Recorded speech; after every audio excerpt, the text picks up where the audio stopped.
Hermanos, que Dios les bendiga, la paz de Dios. Estamos agradecidos con el Señor que nos concede un día más, donde podemos ver su gracia y su misericordia, y que ciertamente en pruebas y en luchas, el Señor está con nosotros. Quiero invitarle para que sigamos con esta lectura del Evangelio de Marcos. Vamos a leer en su capítulo 11, del versículo 12 al 29. Ponga su atención, por favor, en estos versículos que estamos estudiando. Recuerde Marcos, vamos a terminar el capítulo 11. Ponemos nuestra atención de versículo 12 en adelante. Si usted ya está con su Biblia listo, pues ayúdeme a leer.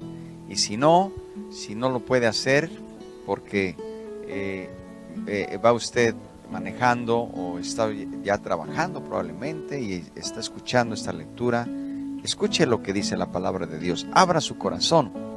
Dios tiene una palabra para nosotros, tiene su palabra que es poderosa, viva y eficaz. Dice así, vamos a tomar donde dice la maldición de la higuera estéril. ¿Qué enseñanza tenemos aquí para nosotros? Como toda la palabra de Dios que es inspirada divinamente. Dice así: al día siguiente, cuando salieron de Betania, tuvo hambre, y viendo de lejos una higuera que tenía hojas, fue a ver si tal vez hallaba en ella algo. Pero cuando llegó a ella, nada halló sino hojas, pues no era tiempo de higos. Entonces Jesús dijo a la higuera: nunca jamás coma nadie fruto de ti. Y lo oyeron sus discípulos.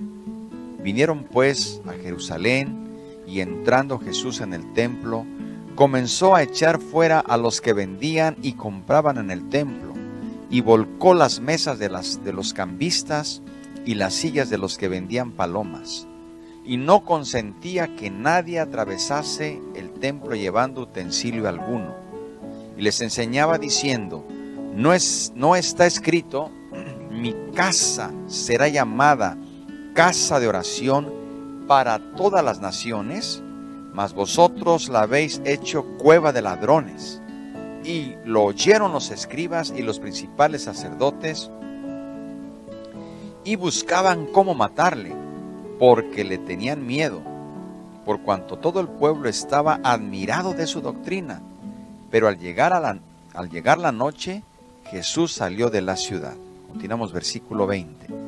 Y pasando por la mañana, vieron que la higuera se había secado desde las raíces. Entonces Pedro, acordándose, le dijo: Maestro, mira, la higuera que maldijiste se ha secado. Respondiendo Jesús, les dijo: tened fe en Dios, porque de cierto os digo que cualquiera que dijere a este monte: quítate y échate en el mar, y no dudare en su corazón, sino creyere que será hecho lo que dice, lo que diga le será hecho. Por tanto os digo que todo lo que pidiereis orando, creed que lo recibiréis y os vendrá. Y cuando estéis orando, perdonad si tenéis algo contra alguno, para que también vuestro Padre que está en los cielos os perdone a vosotros vuestras ofensas.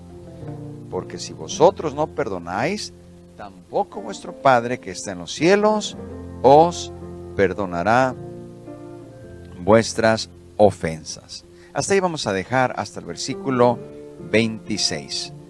Mis queridos hermanos, hemos de pedirle al Señor su ayuda, su misericordia en esta mañana. Aquí tenemos algunas breves consideraciones acerca de estos relatos. Jesús maldice a la higuera y purifica el templo el día lunes. Sabemos que de camino hacia Jerusalén el día lunes Jesús tuvo hambre.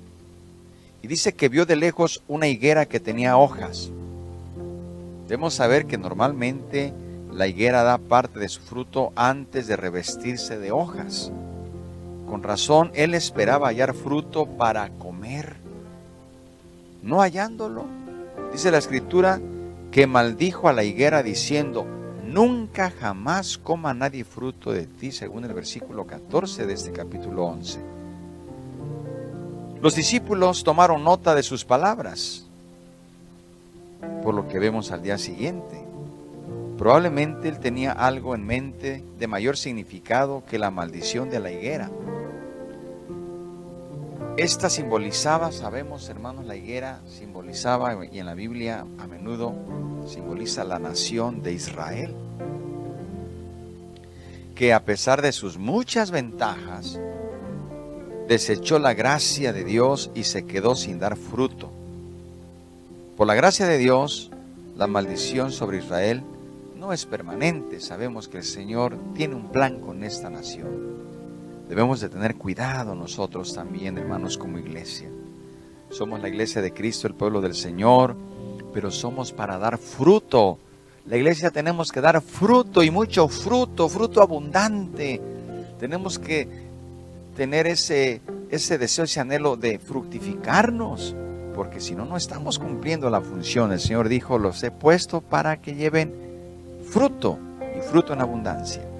Pero hermanos, aquí encontramos que el Señor, en lo que leímos el día de ayer, habiendo auscultado el templo el día anterior, el día domingo, Cristo preparó su agenda para el siguiente día, el lunes, que es lo que estamos en este versículo.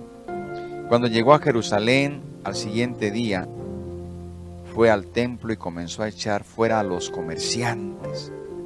Volcó la mesa de los cambistas y prohibió atravesar el templo llevando utensilios, según versículo 15 al 16.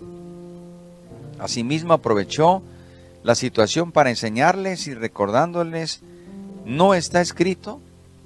Mi casa será llamada casa de oración para todas las naciones, mas vosotros la habéis convertido, la habéis hecho cueva de ladrones. La cita bíblica viene de Isaías 56, versículo 7. Marcos es el único de los evangelistas que incluye la frase para todas las naciones. Aunque Mateo y Lucas registran este mismo incidente, vale la pena recordar que Marcos escribió para los gentiles, para usted y para mí. Esta fue la segunda vez que el Señor purificó el templo. La primera fue al inicio de su ministerio, en Juan 2, 12 al 16. Probablemente los líderes religiosos querían aparentar que prestaban un servicio a la gente que venía de fuera. Era difícil traer de lejos los animales para los sacrificios, y no se aceptaban las monedas de Grecia y de Roma, que tenían imágenes para el impuesto que debían de pagar, según Éxodo 30, 12 al 16. La verdad es que los comerciantes y los cambistas cobraban precios excesivos por su mercancía. Lucraban sin medida. Además, sus actividades se llevaban a cabo en el atrio de los gentiles, de modo que había un abuso del propósito con que se hizo el atrio, y prevalecía tanto ruido que la casa de Dios parecía un mercado y no una casa de oración. Que la oración se escuche fuerte, que la oración se escuche, que la alabanza se escuche fuerte para el Señor, que la oración también oremos con gozo. Pero aquí estamos hablando que era un ruido de comercio, un ruido de un abuso, un ruido que no tenía nada que ver con la adoración y con la oración. Es muy aplicable, queridos hermanos, y entendible que cuando no se utiliza correctamente o no se toman los propósitos correctos que Dios tiene para su casa, podemos nosotros también tener esta consideración en nuestra mente. Nosotros debemos alabar a Dios con gozo, con alegría, orar con fervor y saber que esa casa es casa de oración para todos los que vengan a buscar al Señor. Cuando llegó la noticia de este acto de limpieza del Señor a los escribas y los principales sacerdotes, dice la Biblia que estos trataron y buscaron cómo matarle, aunque tenían miedo de hacerlo porque reconocían la popularidad y la aceptación que tenía el Señor Jesús entre el pueblo. Era evidente que todos admiraban la autoridad de su doctrina, así lo dice el versículo 18 del capítulo 11. Dice que al llegar la noche salió de nuevo fuera de la ciudad No se dice a dónde, pero se supone que se fue con sus discípulos a Betania. Queridos hermanos, ahora veamos que de camino hacia Jerusalén, al día siguiente, los discípulos se fijaron en que la higuera se había secado desde sus raíces. Pedro se acordaba y exclamó: Maestro, mira la higuera que maldijiste, se ha secado. Jesús aprovechó la ocasión para darles una lección que usted y yo debemos tomar en esta mañana. Una lección sobre la fe. Se resalta un tema principal con sus dos subpuntos. El tema principal es la oración. ¿Sí escuchó bien? La oración. Y las condiciones mencionadas son aquí la fe y el perdón. ¿Queremos ver milagros? Hay que orar. Pero hay que orar con fe. Pero también tenemos que tener un corazón perdonador. Por tanto os digo que todo lo que pidiereis orando, creed que lo recibiréis y os vendrá. Pero cuando estéis orando, perdonad. Si tenéis algo contra alguno, para que también vuestro Padre que está en los cielos os perdone a vosotros vuestras ofensas. Vale la pena, hermanos, que debemos pedir de acuerdo a la voluntad de Dios, claro está. Debemos pedir de acuerdo a la voluntad de Dios para tener la plena seguridad de recibir lo que estamos pidiendo. Debemos orar, hermanos, con esa fe, pero el perdón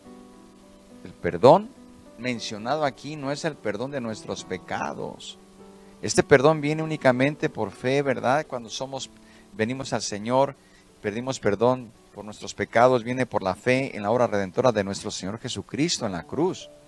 El perdón que se menciona aquí tiene que ver con nuestras relaciones humanas. No podemos estar orando y pidiéndole al Señor un milagro, una sanidad, y decimos tenemos fe, estoy orando, pero no perdonamos. Tenemos que perdonar. Tenemos que guardar nuestro corazón si queremos ver las grandes obras del Señor. Debemos guardar nuestro corazón. Es una condición, además. El perdón es una condición para tener comunión ininterrumpida con nuestro Dios y para que nuestras oraciones sean contestadas. Así que, mi hermano, ¿qué le parece si oramos, hermana? Oremos con fe.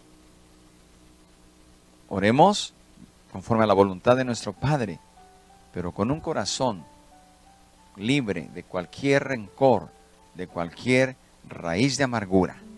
Oremos y pidámosle al Señor la oportunidad de venir a la casa de Dios con esa actitud de orar, de alabar al Señor, y que siempre sepamos que el Señor tiene un lugar para que su pueblo se reúna, para proclamar sus maravillas, para orar y bendecir su santo nombre. Los que tenemos esa bendición, hagámoslo siempre. Oremos al Señor. Padre bendito, en esta mañana te damos gracias. Nos has recordado, Señor, la importancia de saber, de tener en cuenta que tú nos has dado esta casa de oración para orar, para bendecir tu nombre, para glorificarte como dice tu palabra, que proclamemos tus maravillas, que alabemos al Señor en su santuario, que bendigamos tu santo nombre, que oremos, Señor, con todo nuestro corazón, que sepamos, Señor, tener esa actitud en tu casa siempre. Señor, pero también que recordemos que tú eres un Dios grande, que puedes hacer grandes cosas, Señor, milagros, señales y maravillas. Y tú, Señor, quieres hacerlo en esta mañana. Hemos de orar, hemos de clamar, hemos de tener fe. Tenemos que buscar siempre, pedirte con fe, pero también un corazón libre de cualquier rencor, de cualquier raíz de amargura. En el nombre de Jesús lo echamos fuera. Te damos gracias por tu amor, por tu bondad y por tu misericordia. Ayúdanos en este día y permítenos tener ese corazón siempre limpio por la sangre preciosa de Cristo Jesús. Te bendecimos y te glorificamos. Te pedimos por las necesidades, por los que están enfermos, por los que están pasando por tribulaciones, por pruebas, por luchas. Dales la victoria, Señor. Y que seas tú glorificado en sus cuerpos y en sus vidas. Bendice a tu iglesia. Te lo pedimos, Padre, Por Cristo Jesús. Amén y amén. Hermano y hermana, Dios le bendiga. Ánimo, adelante. Dios está con nosotros. Sigamos escudriñando las Sagradas Escrituras y busquemos obedecer su palabra, porque sabemos que si obedecemos su palabra, el Señor siempre nos dará la victoria para la gloria de su nombre. Que Dios le bendiga y mañana le esperamos con el favor de Dios a la misma hora. Que tenga un buen día y que el Señor le bendiga abundantemente. La paz de Dios